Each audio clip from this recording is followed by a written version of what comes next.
আবার কোনটার কথা কইতাছস? এই যে আমার কাছে যে আরেকটা আছে, এই যে দেখ, এটার কথা কইতাছস? এই যে এটা, আরে বেটা এটা তো তোর কাছে আছে, ওই যে তোর হাতে যেটা, এইটার এটা দুটোটাই এক। দূর কেমনে কয় মিয়া, আমনেরটার কালার আর আমারটার কালার কি মিল খায়? আরে বেটা মিল খাইবো কেমনে? এটা দুই কালার না, দুই স্কিন না। তুই তোর জায়গায় যা, আমি আমার জায়গায় যাই, ফাইট করি যা।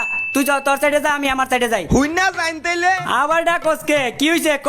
তাইলে এই ডাবলুএমটা দিয়া যাই। আমার আর মন থাকলে তোর লগে কাস্টম খেলতে আইতাম না। তুই বেটা আমার জ্বালায়া গাইছস, বেটা জ্বালায়া গাইছস। এই ল তোর এডব্লিউএম লো, অলর পুত ম্যাকটেন রে কয় এডব্লিউএম লয়া যা এডব্লিউএম। আমি একটা মেডিকেট করে লই এই জায়গা থেকে আবার ফাইট করব। এটাই হলো লাস্ট রাউন্ড, বুঝছস? তুই তোর সাইডে যা, আমি আমার সাইডে যাই। যা পলাগা যা, পলাগা। ফলাইতাছি ভাই, ফলাইতাছি। পলাগা। আমি আমার নিজের দিক থেকে নিজেরা কভার করে নিতেছি। আর 6 রাউন্ড হয়ে গেছে গা। এখন যে এই রাউন্ডটা জিতবো এই কিন্তু এই ম্যাচটা বুইয়া আনতে পারবো। আরে ফর রুবেল ভাই, আর একটু হুই না যাই। এ বেটা আবার কি হইছে তোর ক? আমারে আপনি টুপিটা দেন না। ওই যে বেটা তোর কাছে টুপি আছে, তোর কাছে